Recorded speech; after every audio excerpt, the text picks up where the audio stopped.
Nganteng, let's make some iced coffee. Napakatagal mag-foam. Nakakainis. Put some ice mga anteng. Oh, nagpo-foam na siya. Then put some milk. Oh, sarap. Ang sarap naman ang iced coffee. See, tingnan nyo, nakakatawa to.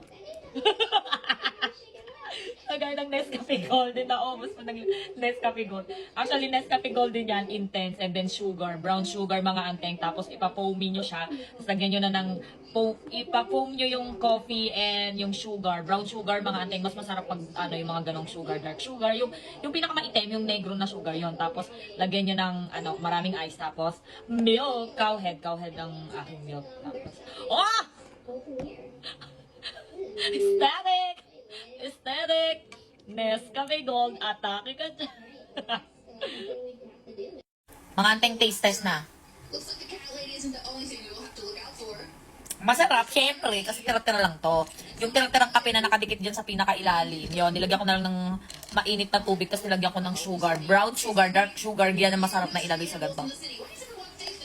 Alagyan ko lang ng ice, tapos ano, yung Nescafe Gold, gawin mo rin baso. Diba, ni-recycle, oh. Unti na lang agad. Ang bilis maubos. Ang sarap. The best. Buyers.